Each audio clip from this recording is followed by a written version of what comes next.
Hello, my name is William Carl Ney, and I'm putting myself out as a candidate for the President of the United States. I live in Reno, Nevada, and I am here to tell you about myself and the platform that I am going to stand for. I am an independent. I am going to run independent of all parties. I'm going to run strictly on the internet and YouTube. A little about myself. I'm 56 years old. I was born in Reno, Nevada. I grew up in a small town called Cedarville, California. I spent 4 years in the Marine Corps, another 3 years in the National Guard with the Air Force. I'm a veteran. I'm 56 years old. And I am running because I believe and wish to be the people's president. Not a party's president. President for the American people. We need a president who will stand up and say what's right, do what's right, and not be owned by the parties. I can guarantee you, every candidate running for either party is owned by that party. They have to be. They're raising millions and millions and millions of dollars to run. If you don't think that comes with strings attached, I got news for you. So, I'm going to be straightforward about this. I want no donations. I'm going to ask you to put me on the ballot very simply by referendum. Everyone in each state will put me on the ballot by a ballot referendum. By going in, getting voters to sign in to have my name put on the ballot. I am a very simple and straightforward man. I'm just like most of you. I work for a living. I get up every evening, actually I work nights. I go to work and I come home. I do what I can to support my family and make things better. A little about myself. I spent the last 7 years in Afghanistan working for the U.S. Army, supplying them with electrical power. I work on power generators, lots of generators. I now work as a maintenance mechanic. My background is basically power generation and maintenance. That's what I do. I am here for one reason only: to be the people's president, not to be a party's president. To do what's right for this country, set the country back on the path that it originally set on by our founding fathers.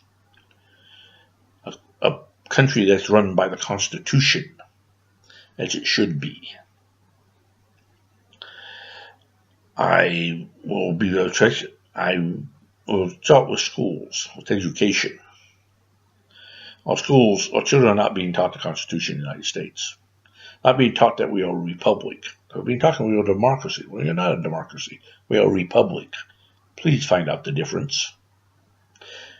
A democracy is mob rule. There's 499 and 500 votes. The 500 votes win. Republic is not. Republic is 3/4, 75%. It's how 75% of the people feel and control is how the country runs. So it's not mob rule, which means that both sides get their points heard. You need to know the difference. You need to educate yourself to know the difference. I recommend that you read the Federalist and Anti-Federalist papers. They are the papers that created our Constitution. They are the papers that made this country. Learn the kind of arguments they were having then. Get to know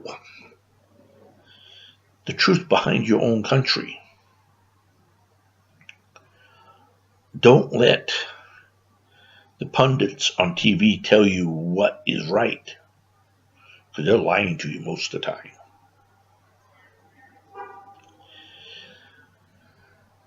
So let's go back on my party platform. It's very simple and very straightforward.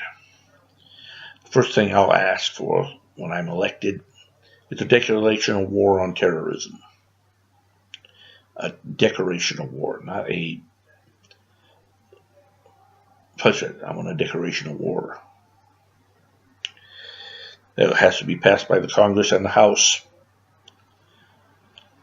And that way there is no assassination of can we do this or can we do that. Declaration of war is exactly what it is, a declaration of war. We haven't seen a declaration of war since World War II. But this is going to be World War III if we don't stop it now. For those who think that ISIS can't hurt us, you ain't been watching the news very good.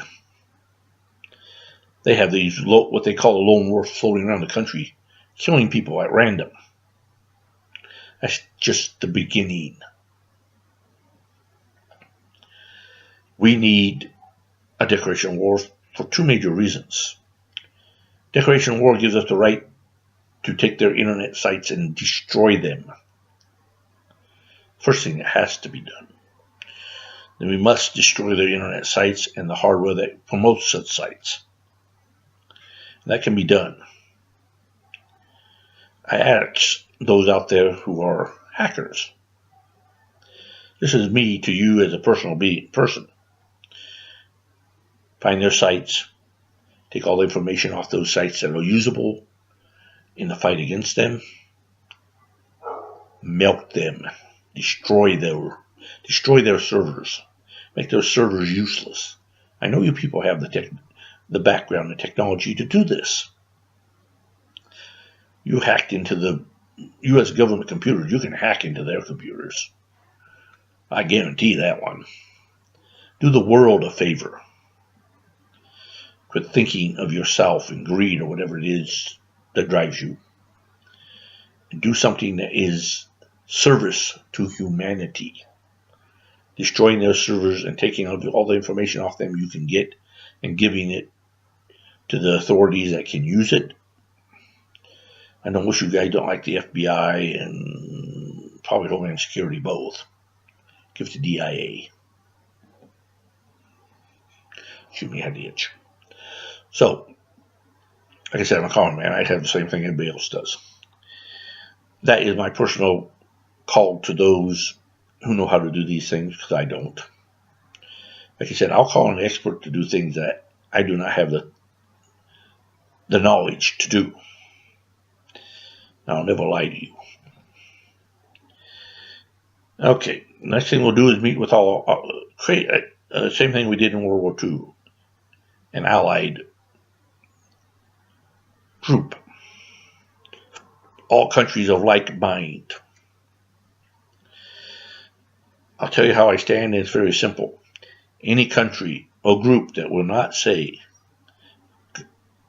a simple thing: God's greatest gift to mankind are the right of free will and free choice. God's great gift to all mankind. Any organization that tries to take away those two things are working against mankind in general. Those like ISIS who are killing people who will not follow their form, Islamic religion, is number one on that list.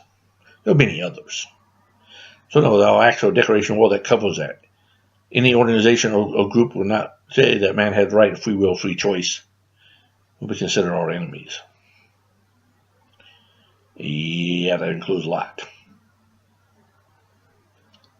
First thing on the list would be destroying ISIS. I just made the plea to the hackers to start. We got to start now. It's 2 years before I can become president. We got to start taking them down now, and those who have the knowledge must do it, because I can't do it till I become president. And the Iranians, I'll be real straight with the Iranians. I'll do it right now. You are a terrorist organization. You have been a terrorist organization since the time of Carter, 1978, I believe it was, when you took the embassy and killed and held hostage a bunch of our people.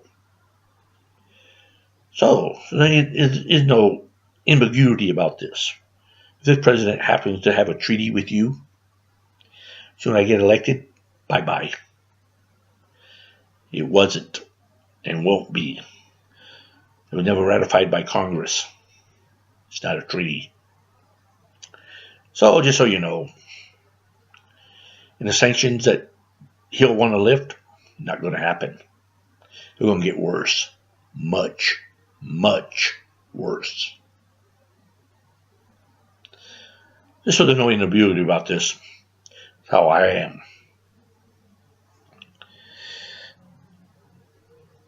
So we'll move on to the next major point, which is economics. We need to reform our regulations to promote business growth, to promote business back in this country. The way to do that is what the Constitution gave us. Gave it excise, import, and export taxes. Why did they give us those three? Founding fathers are very smart. An excise tax says, okay, you're producing this product overseas for this amount, and you're selling it in this country for this amount. You're making a profit of this.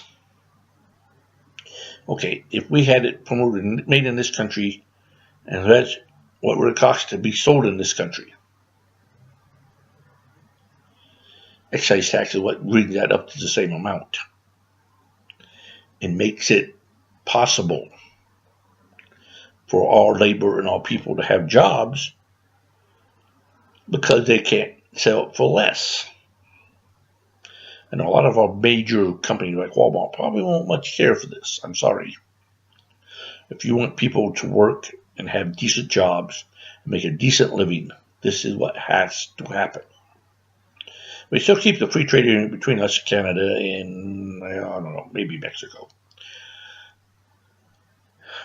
But they're exporting very many of our jobs overseas because of that reason.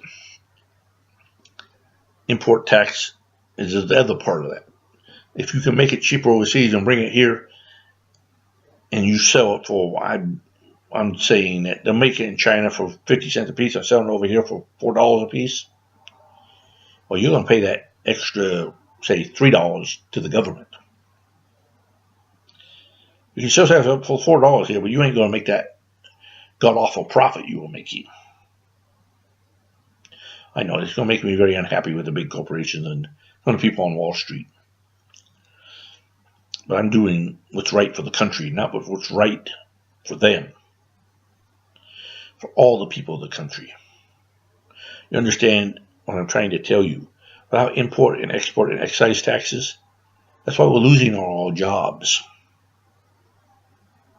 The so-called free trade is not free trade. It's free profit for the major corporations of the world. It's how they're making buku money. And they haven't raised all wages in probably like 15 years. You want to live and make a decent wage and live on a decent wage and all that. This is stuff that has to happen. Like I said, I tell you the truth. I didn't say you'd like it.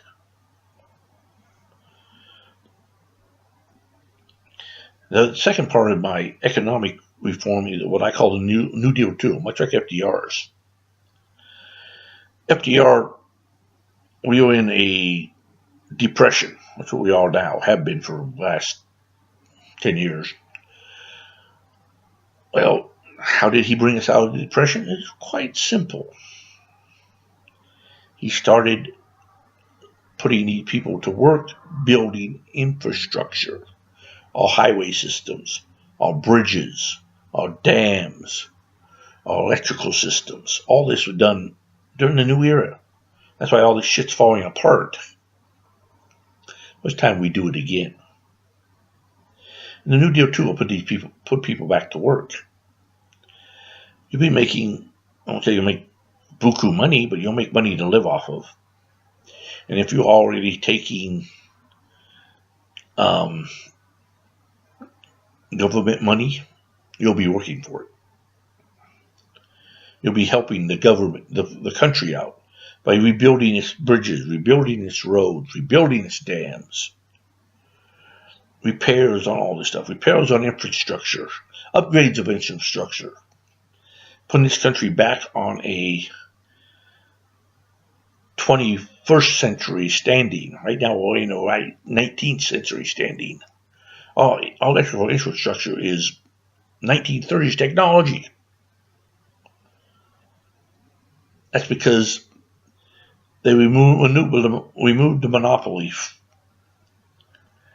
And I don't believe in monopolies, but if we need to if we want to redo an infrastructure and have it work, we're going to have to rebuild it. And to rebuild it, there has to be investment. Major, long-term investment. How do you get companies to do long-term investment?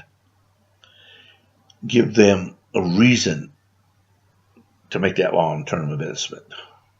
I know there's no incentive for electric companies to do long-term investment. All they do is little they can to keep the thing running.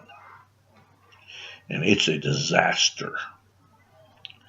So it's time we do these things. That's what New Deal 2 will do.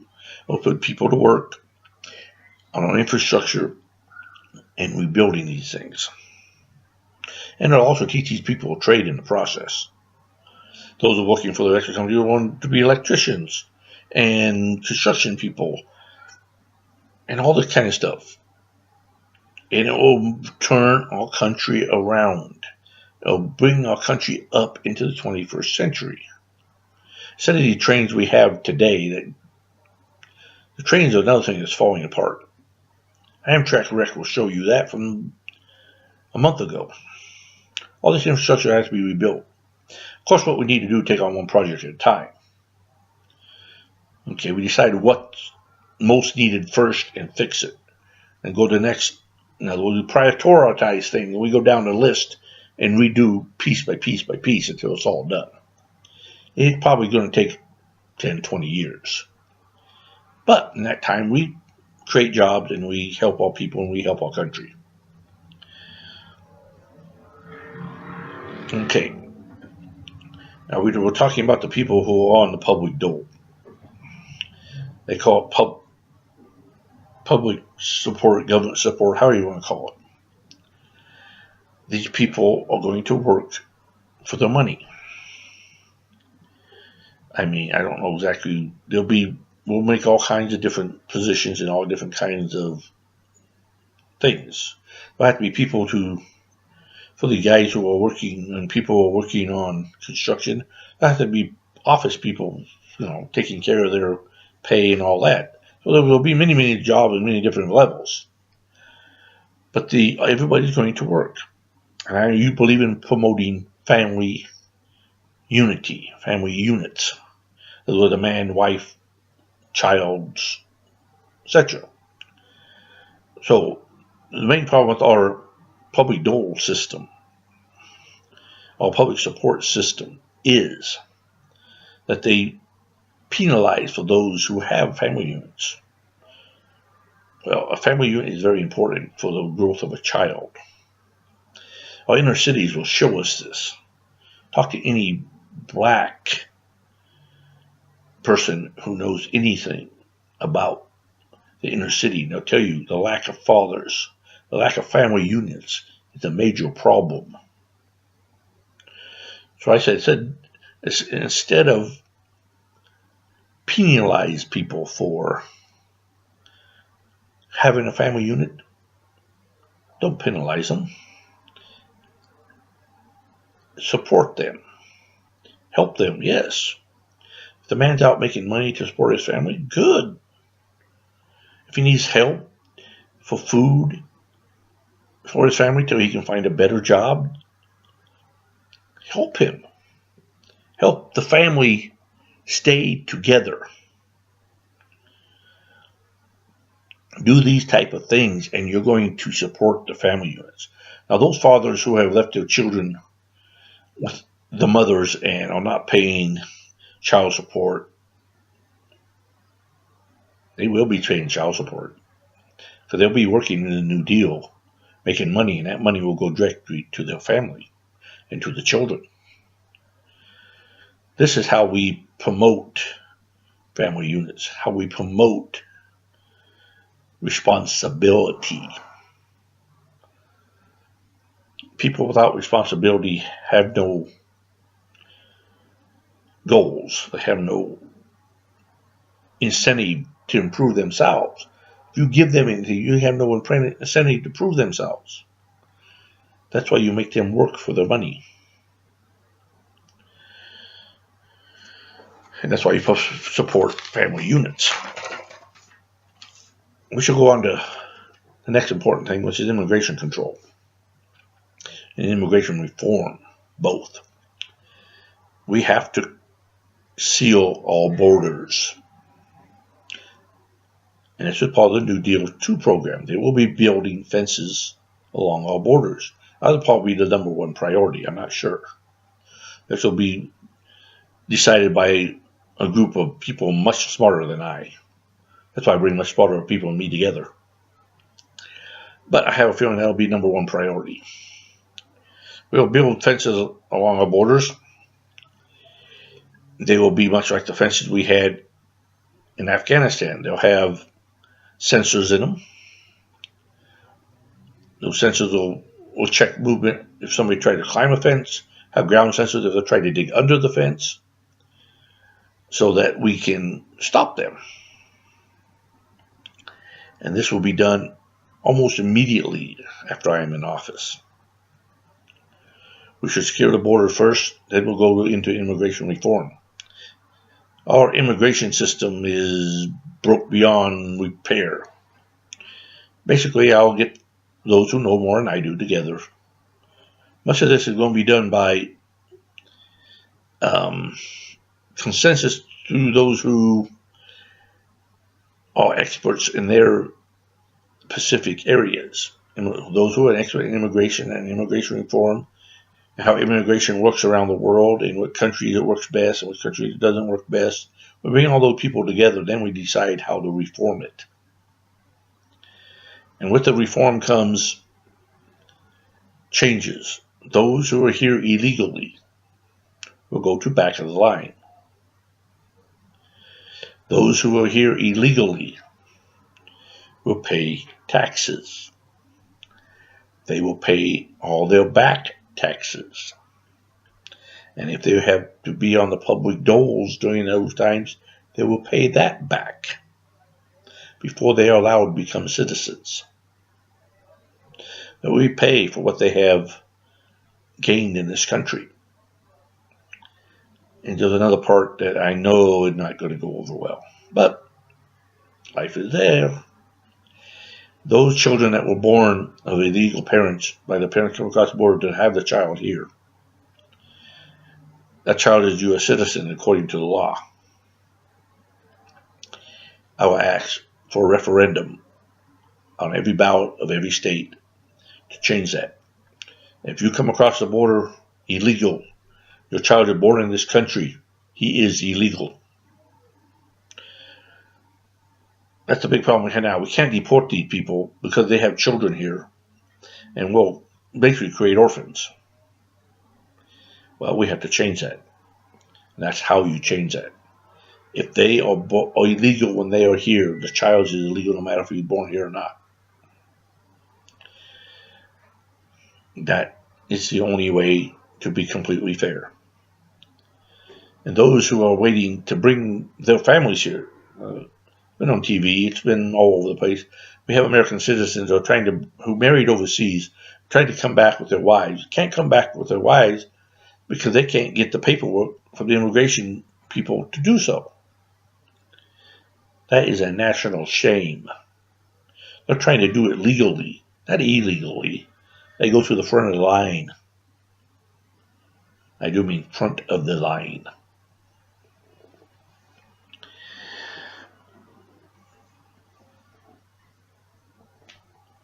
Next thing we're going to talk about is our medical program, so-called Obamacare, which is the biggest farce that ever was.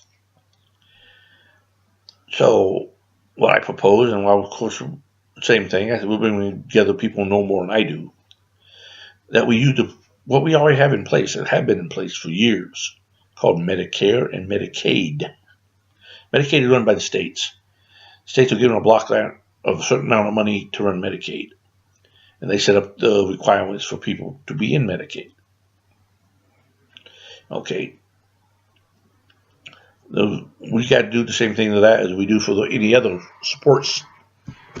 We must make it so that family units stay together. So the family unit isn't penalized. Case in point, in myself, I have a lady I care for very, very much. I can't marry the woman. She has multiple sclerosis, MS. If I marry her, she loses her medical benefits. I can't afford her medical benefits. I repeat, one prescription she takes is $10,000 a month. It's mind-boggling. How can one prescription be worth $10,000 a month? It's ridiculous. So we need to revamp many things in our Medicaid, Medicare system. Has to be both of those. Part of it is what Nevada has done. They allow you to buy your medicines on the internet at a much cheaper rate than you can buy it in a regular pharmacy. They buy it in Canada. I believe it's Canadian. They have certain ones you can buy from. Well, I think you do that nationwide. You do it worldwide. Many places you can buy the same medicines we use here and get it 400% less than you can here. Well, it's time that we, the people, tell the pharmaceutical companies we ain't paying their outrageous prices because we can get it elsewhere for the same price. 400% cheaper. The exact same medicine made by them. So, we do this. We make it legal for them to buy the medicines online where they can cheaply. And that Medicaid and Medicare will pay for it. Case in point, my father. He takes Xarelto. He gets the same prescription of Xarelto, which is something like $180 here. He pays like $40 in Mexico for it. The exact same prescription. The exact same company. That's basically 400%. So we can save 400% to start with, which I guarantee you are millions and millions of dollars. So that's some of the things we do with the medical system. Now, that's Medicaid and Medicare. But another thing about Medicare most people don't understand. Social Security they don't understand. Now, people say, we want to vamp Social Security and raise the retirement age and all these things. Well, see, the reason Social Security is going broke is because they took all that money that was put in a savings account to pay this and threw it into the general fund.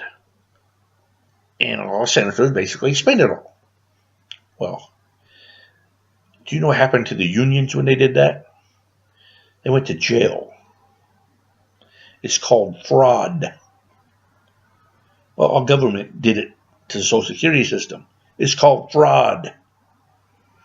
Those people ought to be in jail. Now you understand.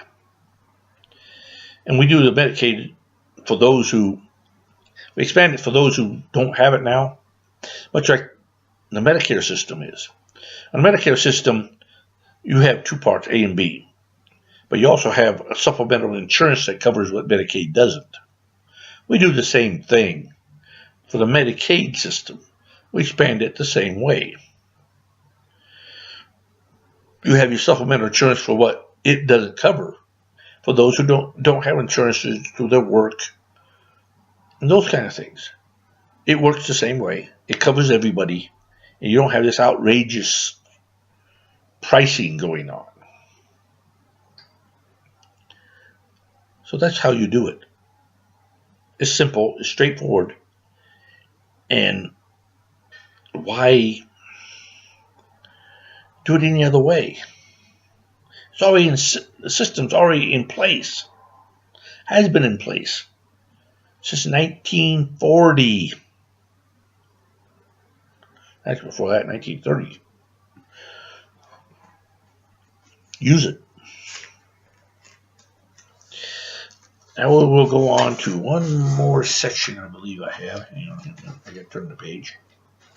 Made notes. Gotta make notes. Yeah, we're going to talk about the biggest problem we have, called the national debt. National debt is going up trillions and trillions and trillions of dollars a week. It's time we put a stop to national debt. That's the first thing I would do, to ask for a referendum in all the states to put a ballot amendment on for a balanced budget amendment. We balance our budget. In other words, we don't spend more than we take in. Just like you do in your household. You don't spend more than you take in. If you do, you're in big trouble. So, this is what we do. We put a ballot referendum to amend the Constitution of a balanced budget amendment. And the line item veto. Line item veto gives the president the right to cut the pork from all these bills they add on to the end, because you need, what the bill is, you need. The pork you don't. But if you cancel the bill that you need, you create a problem. But you get the pork because you got no other choice. That's why the line item veto is so important. Line item veto gives the president the right to go zoom, zoom, zoom. That doesn't count. We passed the bill. And it takes the rhetoric out of it. See, that's the biggest problem we have now is Democrats are calling the Republicans one name, and the Republicans are calling the Democrats another name, and they go back and forth, back and forth, back and forth. They never do anything. They never do anything because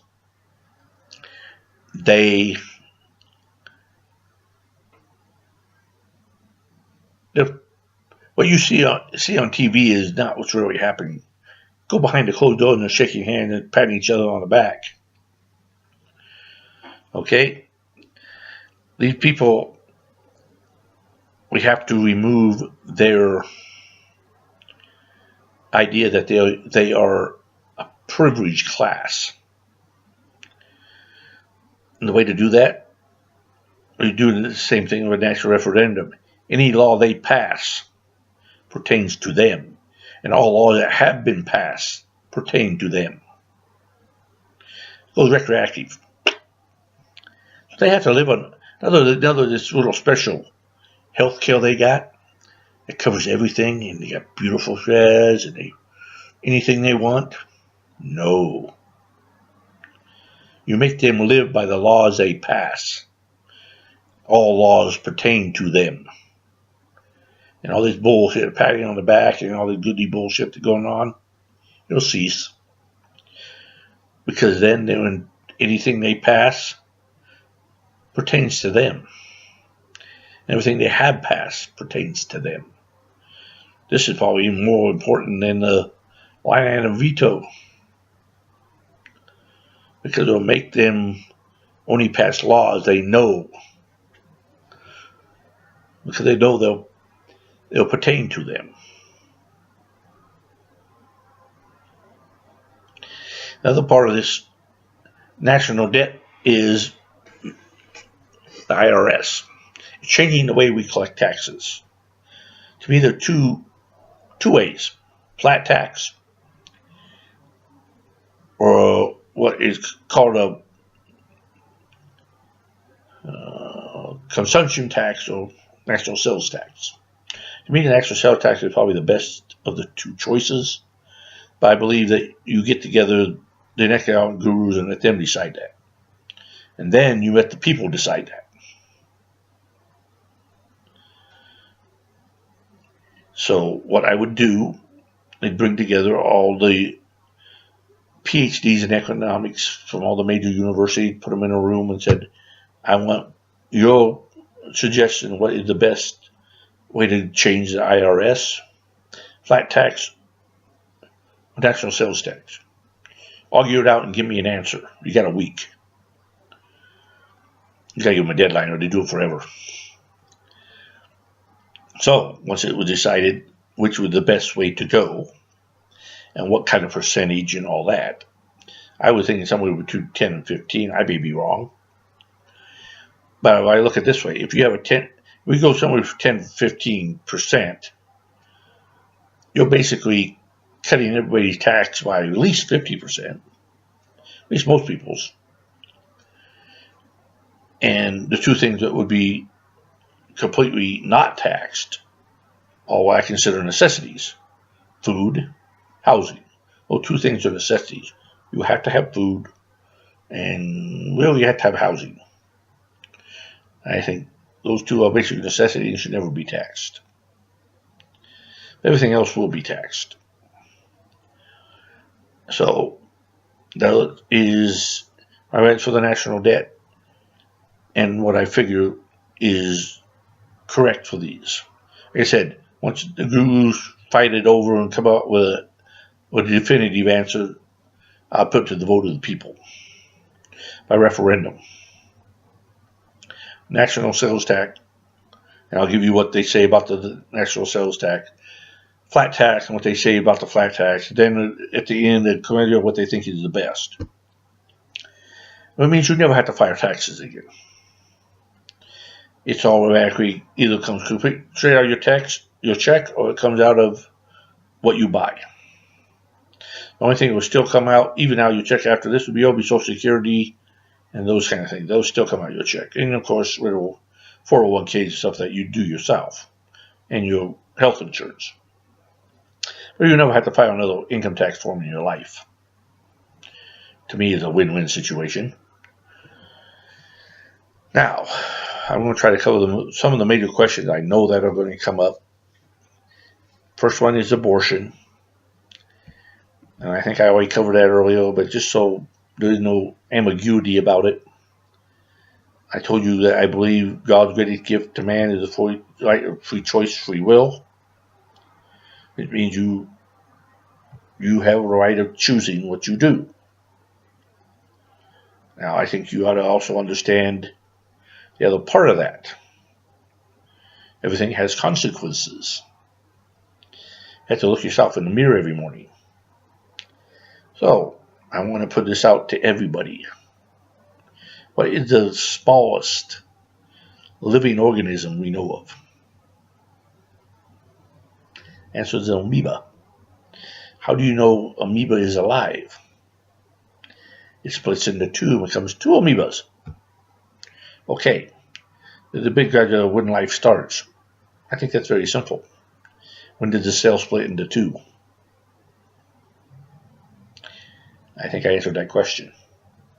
And I think any biologist will tell you that be true. Next question would be marijuana, medical marijuana, and things of that nature. We'll go into that now. So there is no ambiguity about this. I have smoked marijuana. I was addicted to it once upon a time. So those who say that marijuana is not addictive is bullpuck. Yes, I've been addicted to marijuana. I admit to it. I am a reformed marijuana addict. When I was 25 years old, I walked away from marijuana and never looked back. Did much more in my life since then. I've put this out because I don't want any people to come back and say, yeah, I didn't tell them this, or I didn't tell them that. Here's the truth. Coming from the mouth of the man who was there. Yes, I was addicted to marijuana. Yes, marijuana is addictive. And yes, it's physically addictive. I'm probably one of the few people that took an ounce of marijuana, threw out a car door window, and kept on going and never looked back. But that's me. I'm different. Called strong will. I have one of those. So, I've seen a lot on TV lately about marijuana medically. And I've seen some really good, straightforward thing that medical marijuana is useful in many cases, especially nerve-type disease cases. CBOL, which is the non-THC part of marijuana, is very good for those who have nerve-type diseases. So I look at this and say that it may help my lady who has MS. Right now, there's only one place in the country that is actually being made, that is Colorado. And I know that they're trying to bring it into California. I don't know if they have yet. And hopefully, sooner or later, they'll get in Nevada where my lady can use it and see if it works. So marijuana does have medical properties. THC is very good for pain. The reason I got addicted to it. But that's another story. So, yes, marijuana has medical uses. Do I believe it should be legalized for everybody to use? Like I said, it's addictive. So, basically, the answer is no. But it's not my call. Like I said, it's right to free choice, free will. Right to the people in every state to make that choice. Let's see. We covered ISIS. What else? One more.